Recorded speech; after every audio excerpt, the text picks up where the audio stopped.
Hello, everyone, and welcome to The Real Steel, where we talk all things Pittsburgh Steelers. No BS, just The Real Steel. I'm your host, Jeff. I'm joined by my co host, Polt.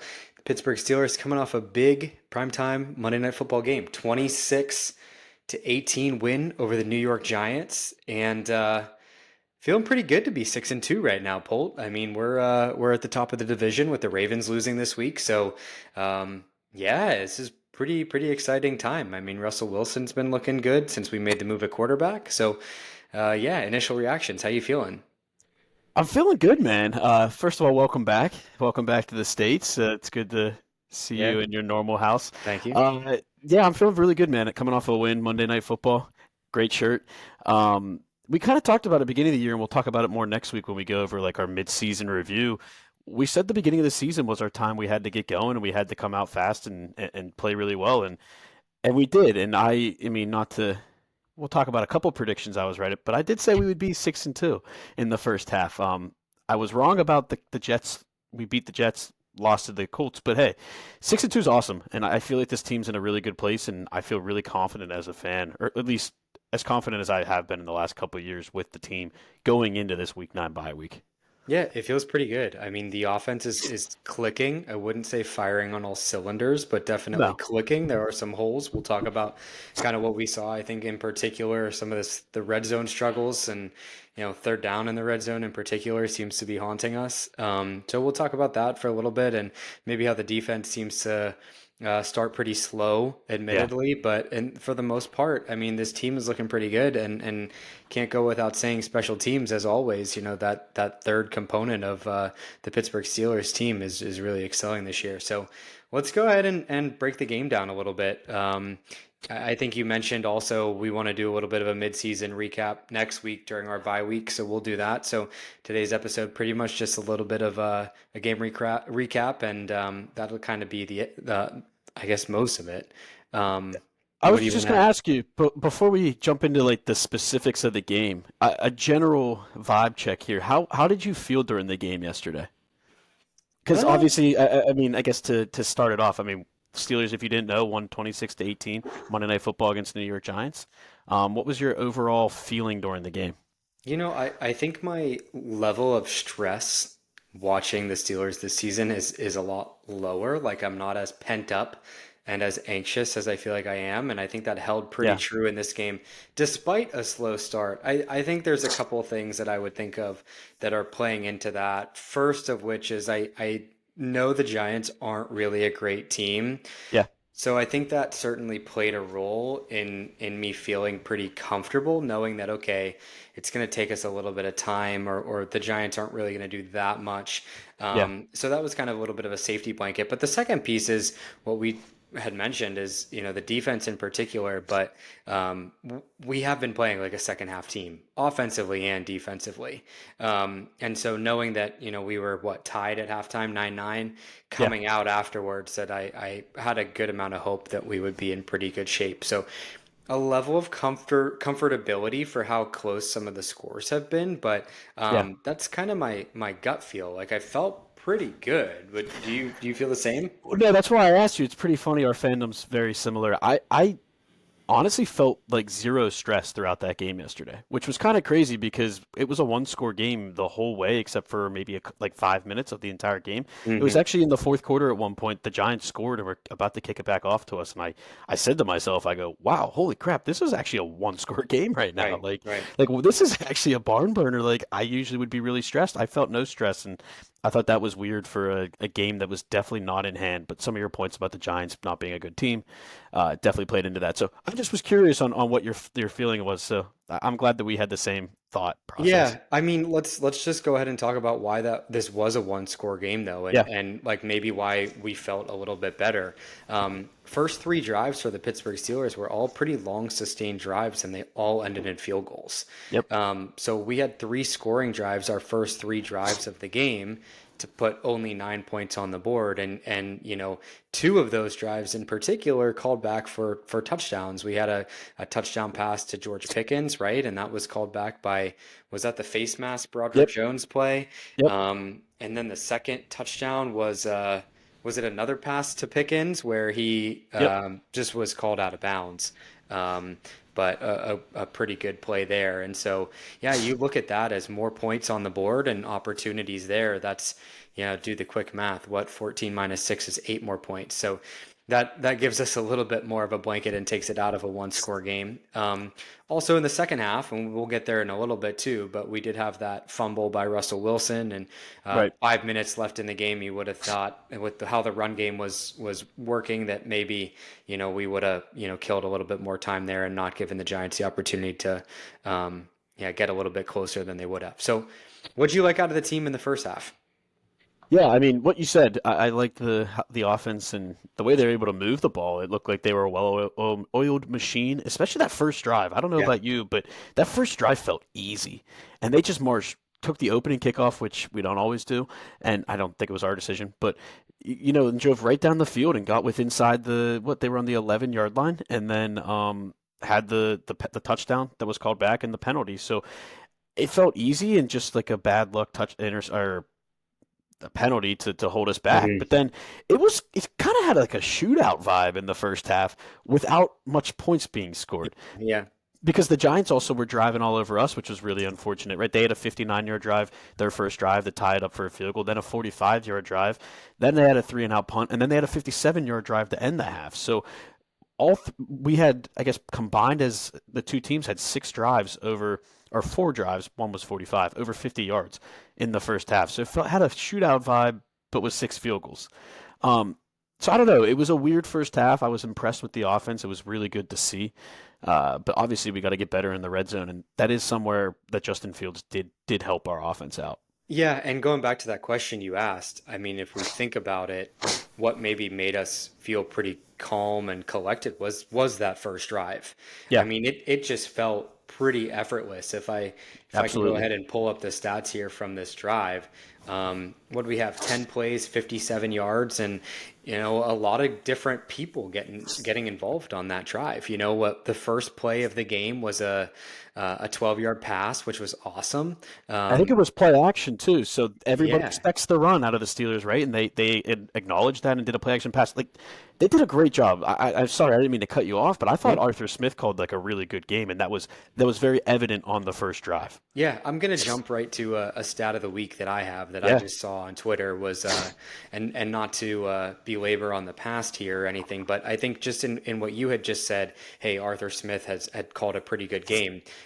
Pretty telling, I think. The Steelers have had 44 games under Matt Canada as our offensive coordinator, and we didn't hit 400 yards under any of those. Since he was fired, we had 15 games, and we've exceeded 400 yards 5 of those times. 3 of those are with Arthur Smith. So I think it's pretty clear that he's maybe coming to be a pretty good coordinator with Russell Wilson. Like yeah. he was doing pretty well with Justin Fields, but there were still a lot of frustrations. I think he's doing really, really well with Russell Wilson at the helm. Yeah, he has, and it's kind of what we said we've been lacking the last couple of years. It seems to be a lot of big plays, and yards downfield, and actually, I just found this stat that says he doesn't qualify, but he would rank first in I think average air yards per attempt or something like that, which is Hmm. 9.34. Um, Just not so, enough passes to so qualify. he just doesn't have enough passes to qualify. So he's I think it's him and Lamar Jackson that are the only ones above 9 for that. So I mean, yeah, the offense looks entirely different with Arthur Smith, and I thought he called a really good game last night. We obviously didn't convert in the red zone, but I thought, especially in the first half, we moved the ball at will those first 3 drives, and definitely gave a level of comfort moving forward Yeah, in the game. I don't remember the stat, but I heard it at one point on the TV where they said the amount of 10 plus yard plays that we had at a certain Oh, point they into were the game. showing that like in the fourth quarter. I think it was up to like 17 10-plus Yeah, yard plays or something like that, yeah. which is not normal for the Steelers. Not at all. No, I mean to ultimately finish the game with what 426 yards overall. Let me see, 259 passing and 167 on the ground. I mean that's really all you could ask for. Really, really great stuff Yeah, from the offense. Now we did let up almost 400 yards defensively. Um, and two big turnovers at the end of the game that kind of sealed things for us. The Giants outpossessed us actually in terms of time of possession, but nonetheless, we were really productive, at least scoring even just field goals in the first part of the game off a lot of those yards. So it's good to get some type of points. And, I feel like the first few games of the season, we would get down to the 30, the 25-yard line, and you get walked Yeah. back by multiple penalties, pushes you out of field goal range, and then you're punting. So to at least capitalize in some capacity felt good. Yeah, hey, here's another stat I just saw that I think is pretty cool to talk about the offense and what Russell Wilson's doing, and I'm sure we'll talk about it a little bit more. But with Justin Fields, we had two pass catchers that were averaging 30 or more yards per game, and that was Pickens and Freiermuth. Guess how Hmm. many we have with Russell Wilson? Averaging, I mean, I guess you have Yeah, Pickens, Austin, Van Jefferson's probably up there now.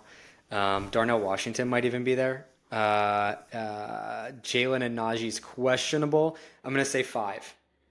five is correct. It is Pickens, Freiermuth, Washington, Austin, and Jefferson.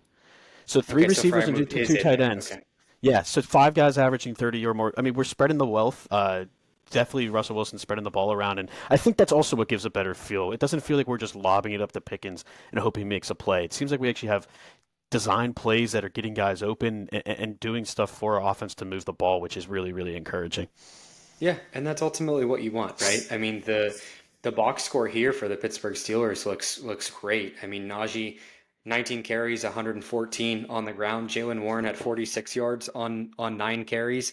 But George Pickens, 4 catches, 74 yards. Van Jefferson, 4 catches, 62 yards. When's the last time we talked about Van Jefferson being good? I would say never. So to have that was Before really the good. year. Yeah, before the year, Darnell Washington had one catch for 29 yards. Calvin Austin had over 54, or 3 catches for 54 with that big touchdown play. I mean, really, really good stuff on the box score. And Russell Wilson played a really, really clean game aside from the fumble that he had at the end. Now that was a tough break for the Steelers in that component, but 20 to 28 for 259 yards or 278 yards and a touchdown. Yeah. Um, Clean game overall. Which, and to your point, I mean, on the first three drives of the game, the first drive like we talked about, Project Jones penalty got the touchdown called back. The third drive of the game was the Pickens not being able to get a second foot down, which, by the way, I feel like if you get your one foot down twice, that should count. But whatever, Yeah, I loophole, digress on right? that. Yeah. And then the second drive that I skipped, we had a touchdown to Van Jefferson, but there was miscommunication between Russell Wilson and him. If he would have sat down in the area that Oh, Russell that's threw right. to, it was Yep. a wide open touchdown, and that's just not having the reps. So, I mean, that was three touchdown opportunities that we had that we just didn't capitalize on. And it's kind of crazy, too. We're talking about 426 yards of offense in the game, and we're speaking really highly of it. We had three field goals in the first half. In the second half, we had a touchdown and a field goal. So it's not like we really, and we put up, what, 26 points? So it's not like it feels like we did a lot more than we did. Like at the end of the day, we got the win and we got 26 points, but there's obviously was a lot of points left on the board in this game. Yeah, for sure.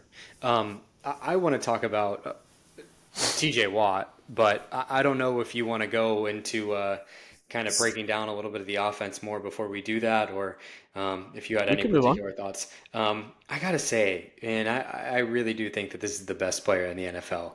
I mean, time and time again, I think he proves it and steps up in those big moments. Sure, you have a couple games where maybe he's held quiet, but he is probably. I wish I could find a stat for like put him with put him with game-winning drives for quarterbacks or like game-sealing plays. Yeah. Um, TJ Watt in the last 5 years has got to be at the top. It's just absolutely incredible what this guy does. I mean, his clutch factor is crazy. I Good mean, way to put it. he could be held back with nothing going on the entire game, but at the end of the game, like you're saying, in that moment where we need it the most, he makes a play, and that's absolutely what he did with the strip sack this week. What was the situation when he got that? I think we were winning, obviously, but yeah, they were going to tie the game right in the fourth Hmm. quarter with under 5 minutes left, and Hmm. that's after Russ Wilson turned the Russell ball having the over, fumble, yeah. right? And what does he do? He comes in and they were on the actual what yard line were they on when he got that sack? On the 19. So they were in the red zone, and TJ comes up, blows right past the right tackle, and gets the sack. So I thought that was awesome. Like you said, he might be the most clutch player in the NFL. He might be the best player in the NFL. I don't know if anybody steps up more for their team than TJ Watt. Yeah, and Alex Highsmith, it's good to have him back healthy too because he had himself a day as well with 2 sacks, six QB hits, just a monstrous force with those two when those two are Yeah. healthy, and to be able to go into the bye next week and to have those guys playing well this week as well as yeah being able to fully rest the team next week. This is a great time of the year for the bye to come Yeah. for us. The only thing that sucks is just how challenging our schedule will get afterwards. But we talked about that, and that's life in the NFL, and I think that's something Mike Tomlin says too. But um, Yeah. so be I it, right? I do agree with you. Alex Highsmith actually looked healthy. I feel like last week he didn't. He looked like Yeah, I mean, he looked okay, but he didn't look as good as he normally is. He looked healthy yesterday, which is really cool because now he does get that extra week of rest to get even more healthy.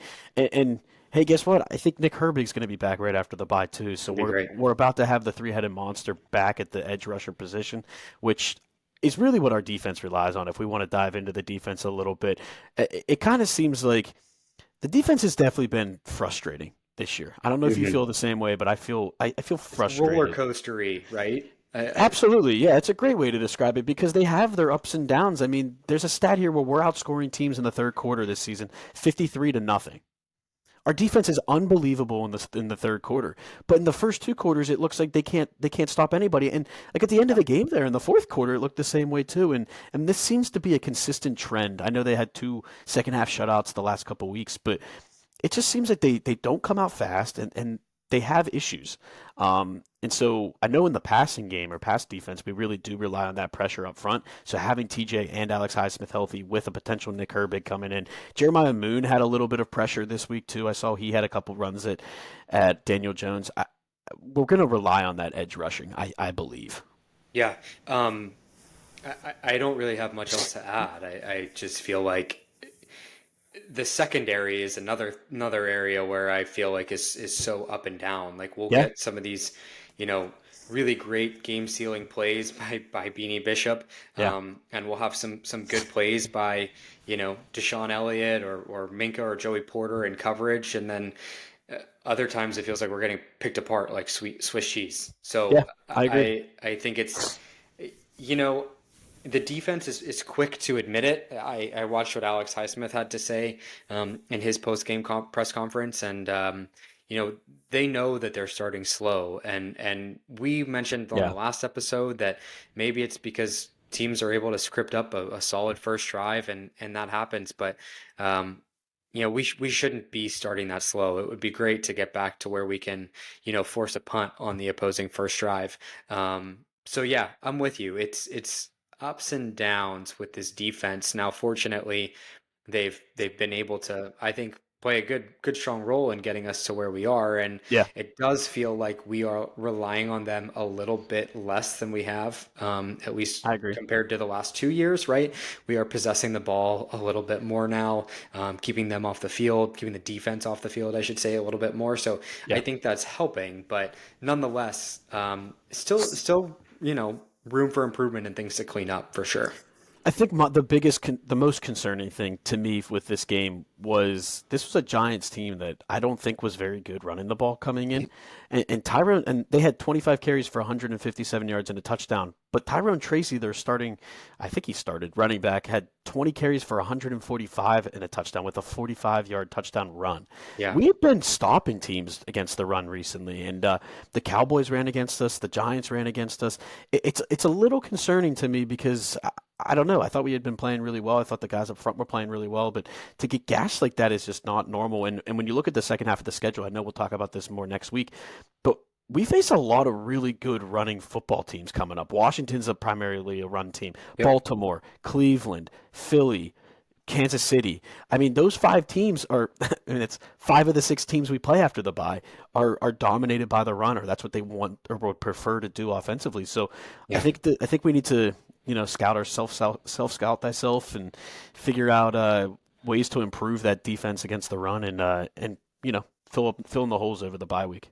So, do you think improving in the pass game helps us also, pass defense also helps us improve in the run defense. So what Yeah, I'm getting at is we bring Cam Sutton back after the bye, right? yeah, yeah. And now Beanie Bishop he's played pretty well. Maybe he's played a little bit more flashy. I don't actually know how well he's doing necessarily in coverage because he did have a little bit of a slower start to the year when he first started. And obviously to have 3 interceptions in your last 2 games is gonna, be the headline there.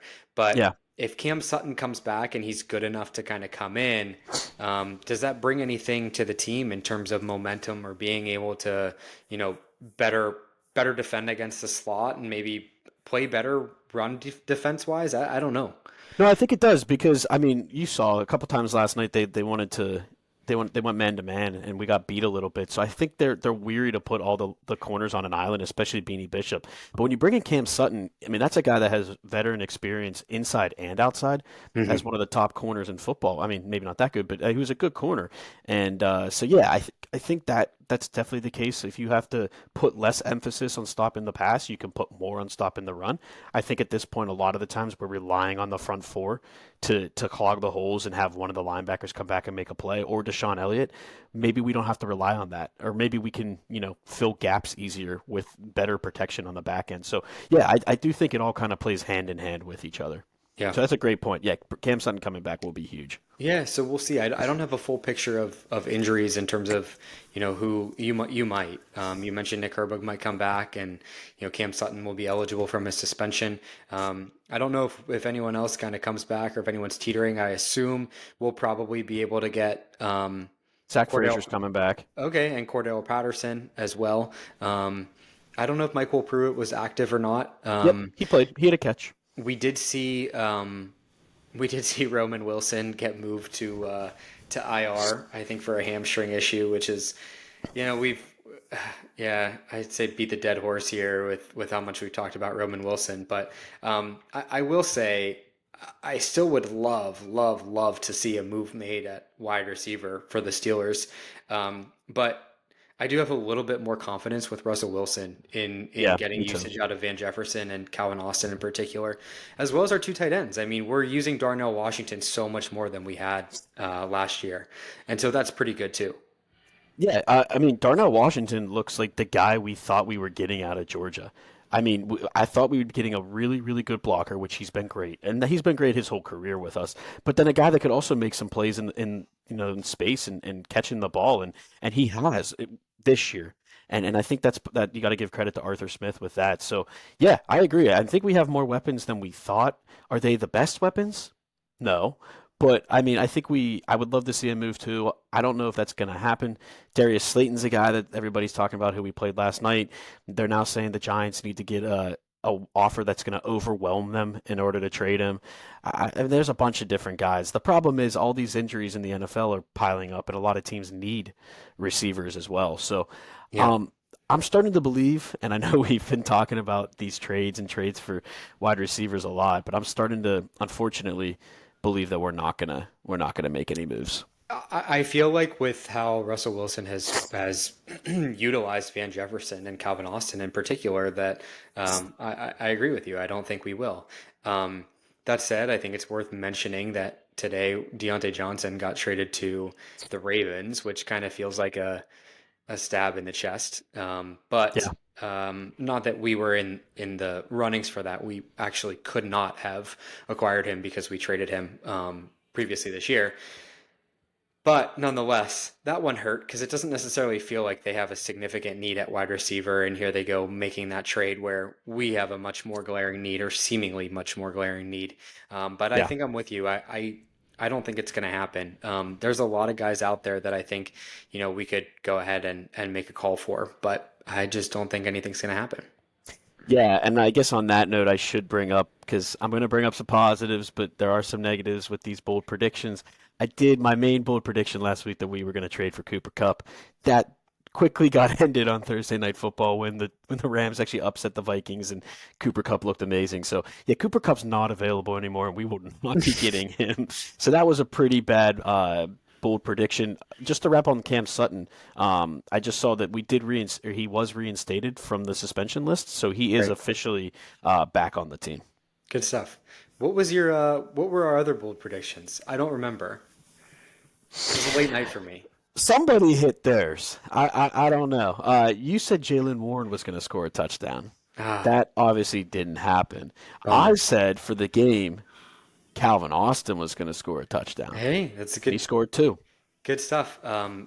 I threw a bet on Calvin Austin to place a touchdown with a nice little boost thanks to FanDuel, and so that was a good $10 for a $75 payout. But Yeah, it let's would have been nice if I listened to myself and did the and same, done but that too. I forgot.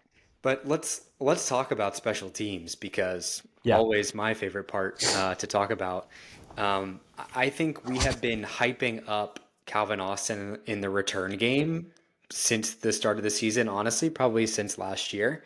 yeah. And boy, to see that pan out at a 73-yard touchdown was super, super awesome. He he's electric when he's able to cut through defenders. So that was really, Yeah. really great from the return game.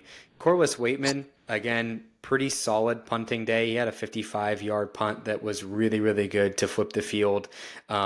Three punts from him, average of 43.7, pretty low, but Yeah. um, I mean, does what we're asking him to do. And my guy, Chris Boswell, 4 of 4 field goals, 2 of 2 extra points. I got to tell you, Chris Boswell is someone I've been throwing a bet on pretty much every single week to hit over 1.5 field goals.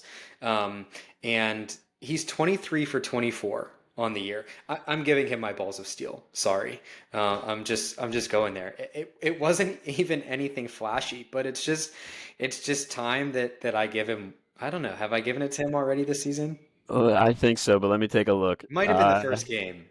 Yeah, you definitely gave it to him week one. Yeah, you haven't done it since week one, so Okay. this it's okay. It's a good one to bring it back because here I just got to go through this. 23 of 24 on the year. The only field goal he missed was a really long one that he had when we were playing the Chargers. Um, he was 4 for 4 yesterday. Granted, none of them were longer than 31 yards, but 2 of 2 extra points. Um, Reliable, just old reliable. I mean, Chris Boswell is. We cannot take this man for granted. We talk about, or we've said previously how Justin Tucker is often looked at as probably the best kicker in the NFL. He's had a pretty crappy year. Yeah. Chris Boswell is clearly outperforming someone like Justin Tucker, and yeah, I absolutely love Chris Boswell, man. He's getting my balls just because. Um, yeah, just because. Chris Boswell does still lead the team in points, which kind of, I guess, makes sense, but I'm going to do some real quick math, and he has almost as almost more than the rest of the team has combined. He Yeah. has 85 points on the season. We have 187 total on the season, so that's 102 points that were not scored by Chris Boswell, which is pretty amazing. He's averaging 10.6 points per game. Yeah. I mean, that's crazy out of a kicker. I think that also shows how bad we are offensively, or at least in the red zone. But good for Chris Boswell. I saw a tweet yesterday after the game. I think it was something along the lines of he's going to need like a foot replacement after the year with how many balls he's kicking. So Yeah. I'm I think that's surprised. pretty funny. I'm surprised the drug tests aren't coming in. I guess he probably had one after week 1. But just to hit on that point that I made about Chris Boswell pretty much hitting over 1.5 every single game. I mean, he's done it at 6 out of 8 against the Colts and against the Cowboys. He was only 1 for 1, only one attempt there, but offense looked pretty stagnant in those games. Not Yeah. able to get much done. And I think with Russell Wilson kind of at the helm of this team and being able to comfortably get us to the 40, 30-yard line multiple times in a game, that we're going to continue to see this production out of Chris Boswell. With that though, I do, you got to take the floor and give your balls, but really quickly, I just want to talk about the lack of production that we see in the red zone. It's kind of a struggle that we've had, I think, throughout the entire season. Now, again, this game may have been a little bit anomalous given kind of the penalty callback and the fact that we had the Van Jefferson missed touchdown and George Pickens couldn't get 2 feet down. But what do you think might be going on here at the inside the red zone for us just to not be able to click? So here's some stats just for you to start the conversation. We've had 28 red zone attempts this year. So we've been in the red zone 28 times. We have 13 touchdowns in the red zone. So that's a 46.4% conversion rate. That ranks 28th in the league.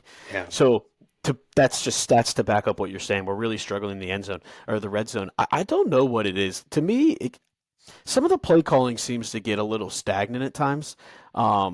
At least that's what it kind of seemed like last night. We got down there a couple of times, and then we would run stupid run plays, or the personnel is a little weird. We tend not to have, like, I noticed last night. Pat Fryermuth wasn't on the field very Yeah. much until Scotty like Miller in on. right. It was Yeah. like third and longs is when we decided to put like Pickens and Fryermuth in. And it's like those should be your main two targets along with Darnell Washington in the red zone. So why are they not all playing? I don't really know what it is. I know there's a lot of bend don't break. That's how kind of our defense is, considering we're second in the league at red zone conversion rate defensively.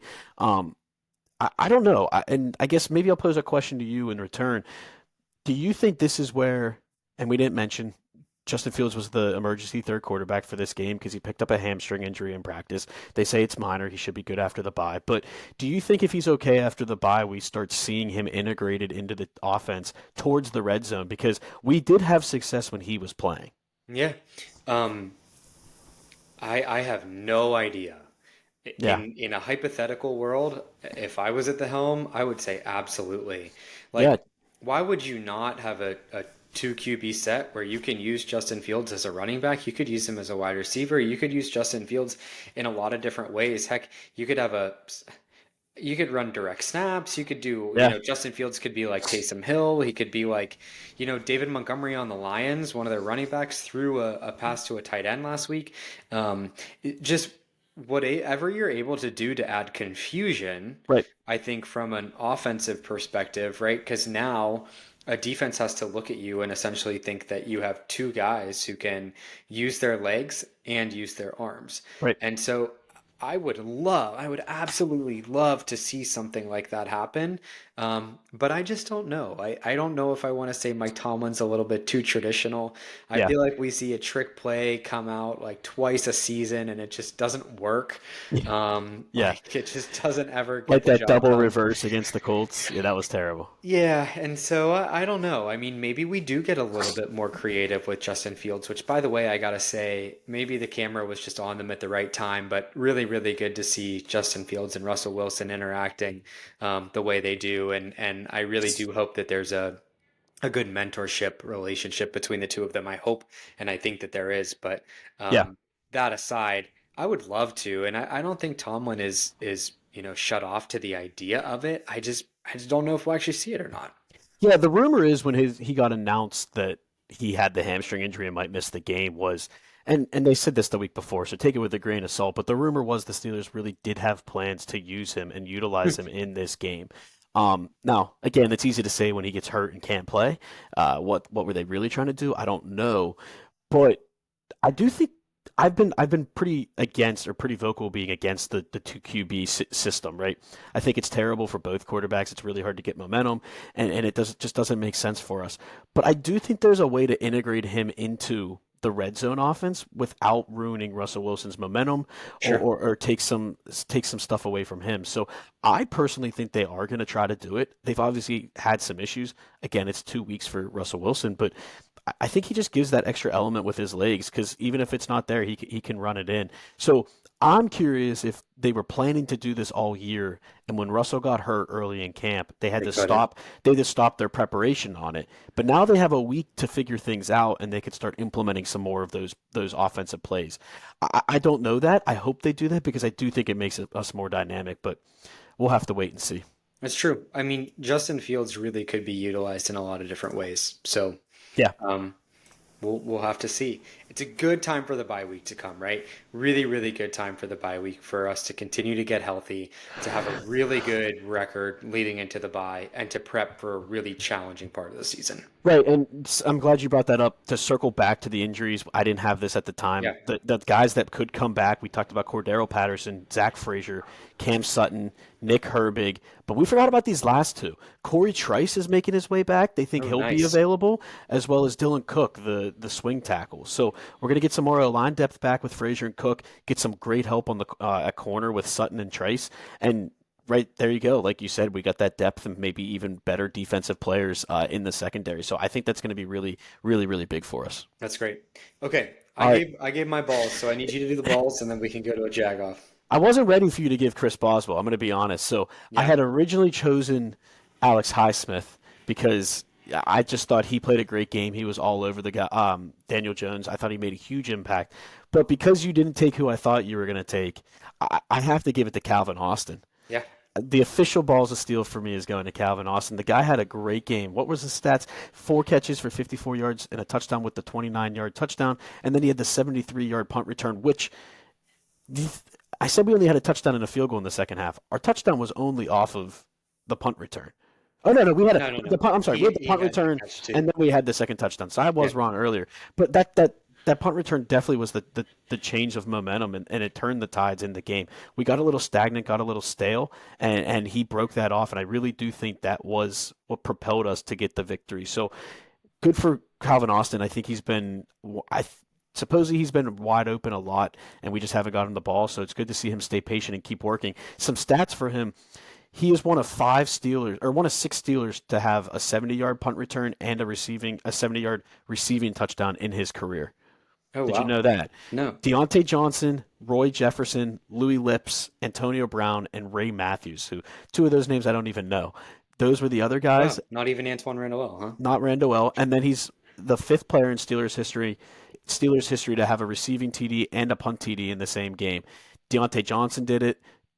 Antonio Brown did it 3 times. Louis Lips did it twice, and Roy Jefferson did it once. So he's really getting into the records books with that performance last night, and I kind of hope that he is unlocked a little bit after that game. Maybe he's the second receiver we've been looking for with Van Jefferson stepping in as a 3. So I love what Maybe. I saw out of Calvin Austin, and I just wanted to give him a shout out. So he is my Yeah. balls of steel. No, it's a great pick, and honestly, probably somewhere I should have gone was thinking along the lines of him. TJ Watt, very, very worthy, I think, of a balls of steel pick. Yeah, Alex Highsmith as well, but I I think just can't maybe. pick. I can't pick T.J. Watt every week, so that's Yeah, why. right. And that's kind of what I'm doing. That's kind of what I'm doing too. Although I'm probably gonna pick Chris Boswell every week. I'll probably pick him next week for my halfway through the season That's balls fair. of steel because why not? But with that, I feel like Calvin Austin is kind of flourishing into what we thought he could have been. Right? He's a fourth rounder, I think, from Memphis when we Yep. drafted him a few years back, and he missed that whole first season due to injury.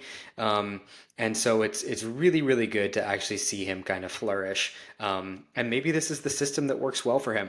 I really do think that we'll be able to see some moon balls, some Russell Wilson moon balls to Calvin Austin. I don't know why they're going to Yeah. Scotty Miller. I don't know why they're going to Van Jefferson. I would think that they'll go to Calvin Austin over the next few games. So keep your eyes peeled. Van That Jefferson would be did my have a hope. very good catch, so we'll give him credit there. I Yeah, do have yeah. to give one more honorable mention because I think this would, if we didn't mention this in the pod, it would be bad. Got to give some congratulations to Cam Hayward, being Oh yeah. playing in his 202nd game as a Steeler, now the all-time leader in games played by a defensive player. If you think through history of how the defensive players we have had for the Pittsburgh Steelers, we have had some big-time players, a lot of Hall of Famers, Hmm. and for him to be the guy with the most games played on the defensive side of the ball it's obviously a testament to his ability, his skill, his durability, staying healthy. So big shout out to Cam. I thought he played a pretty good game last night, and obviously gotta love Cam Hayward. So shout out to him. Shout out Cam. I mean, I think he's having one of the better years of his career, at his age, which is absolutely phenomenal. So, Yeah. really, really impressive. And yeah, when you put it in that perspective, just thinking about how we've had significantly long tenures from a lot of these defensive players on the Steelers, and to Yeah. have, guys like we grew up with, it seemed like they were on the Steelers forever. Casey Yep. Hampton and Aaron Smith Troy and Polamalu, yeah, and Mike Taylor, Ryan Clark. yeah, Yeah, I mean right. just James Exactly. Farrier. I mean let's just keep going. All the Yeah. linebacking core, right? So, Right. Right. to have that for Cam is incredible. Yeah. Good stuff. All right, you have a jag off? I do. Do you want to go first or you want I me? do. I Okay, do. go first. I'm going to give it to someone you give it to a lot, but I'm going to give it to this person because of this a skill that he lacks, and it's to Mike Tomlin, but specifically to Mike Tomlin's challenging Hey, skill. I'm glad you brought this up because I almost brought this up earlier and I said, I'll lay off. I won't get him riled up. So go ahead. Get me riled up. Listen, here's my thing. You're a head coach in the NFL. You should know when and when you cannot throw your challenge flag. Now, I was texting with some buddies today, and supposedly what was said in the broadcast maybe was different than what was said on the field. But here's what I know is what happened. They they threw a touchdown to George Pickens, right? And they called it a touchdown on the field. You review every scoring play. Yep. And once you review it, you can't challenge it because it's already been reviewed. So it was a scoring play. It got reviewed and it got called no touchdown. And Mike Tomlin threw his challenge flag. That's just stupid. He sucks at challenges. He's under 50% in his career on challenges. I looked it up. You can probably fact check me. He's under 50%. I don't know what would be a successful challenge rate or what like other head coaches in the NFL have, but he's at like 43 or some percent like that. It's He's not good. so bad, 41.8. He's Okay. had 93 challenges, 140. Yeah, so that's not good. Like you challenge a play, in my opinion, because you have some type of evidence or a higher level of confidence that it was the wrong call. Mike Tomlin, I gotta read you this, and shout out here to my friend Sean, which is it's not really, I don't even know if he listens to the podcast, but um, he kind of rationalized Mike Tomlin's decision, and I was like, I completely agree with that, but I disagree with the philosophy of why he does it. He said, um, let me see exactly what he says. Basically, he's saying that Mike Tomlin is challenging out of frustration and out of hope. And I'm like, yeah, that's exactly what he's doing. I don't disagree with that, but that's not a reason to be challenging. You Yeah, I challenge agree. because you think that the call is going to get overturned, not because you hope or because you're pissed off. And so, specifically for that, I'm going to give my Jag off of the week to Mike Tomlin's challenging ability because he sucks and he's just this, it just hasn't been good. So, No, we've complained about this before. I will say the referees handled that poorly too, because you see this all the time. People or coaches throw a challenge flag and they say you can't challenge it and you pick it up and that's it. But because it went to a timeout, they charged us a timeout, which I thought was the incorrect thing to do. So yeah, I agree. Mike Tomlin, he is terrible at challenges. It did almost come back to bite us. We had 3rd and 8 with a yeah. minute 16 left at the end of end of the first half. They ended up getting a 36-yard pass, so it didn't end up mattering. But if we would have stopped them, the clock would have ran down to like 30 seconds, and we would have had no time to make a play. So yeah, I agree. That's a very good jagoff. Okay, who's yours? I'm gonna do one. I'm gonna do a special of mine and not give it to a Pittsburgh Steeler. Yeah, here we go. But no, this is a good one, and it's gonna morph into something even better. I'm giving it to Jermaine Illuminor, the right tackle of the New York Giants, because you probably have no idea what he said before the game. But during the week leading up to this game, he poked the bear. And he poked the bear that didn't have a sack the last 2 weeks. Well, guess what? TJ Watt hasn't, it's like an absurd, maybe ever. I don't know if he's ever gone 3 games without a sack. Hmm. So guess what he said? I'm going to read his quote. I quote, I love it. I've been telling you, I'm the most confident guy in this locker room. I think you can see that through my play this year. I want to be on an island with him all day. He Hmm. said he wanted to be on an island with TJ Watt. Well, guess what happens when you're on an island with TJ Watt? TJ Watt ruins the game. And guess what? 2 sacks, including the trifecta, strip sack, forced fumble. I mean, what are we doing here? Yeah, Why it are we is what it is. poking the bear? That's just so stupid. So, Jermaine Illuminor, you are my jagoff of the week. It also leads me to my tweet of the week. Hmm. My tweet of the week does go to a Pittsburgh Steeler. It goes to DeMarvin Leal, if you Oh. remember DeMarvin. He tweeted after the trifecta by TJ Watt. He said, I thought Fat Buddy didn't need help with 4 laughing emojis. So I thought that was Okay. perfect. I love seeing the camaraderie with the team. And yeah, that was just stupid. So, All jagoff right. of the week. That's good. That's a good one. That's a very appropriate time to give a jag off to someone who's not a Steeler. I Thank you. only say that because I, in particular, have gotten a little bit of hate when I pick someone else. Usually it's the refs, and I get hate for that, but sometimes the refs deserve it. Yeah, they do. If I was a Giants fan, I'd be pretty pissed off. I don't think the refing was one-sided. I think the Giants just committed a lot of freaking penalties. Um, but yeah, it It's not feels on like the there's an refs. influence. Yeah, yeah, no, but sometimes it is. Well, yeah, but this week wasn't. I thought it No, was not at well all. officiated. Not at all. Yeah, but we were on the receiving end of it, so grain We'll of take salt, it. right? We'll We'll take take it. it. Yeah. Yeah. Okay. Anything else you want to add for this week? I don't think so. Okay.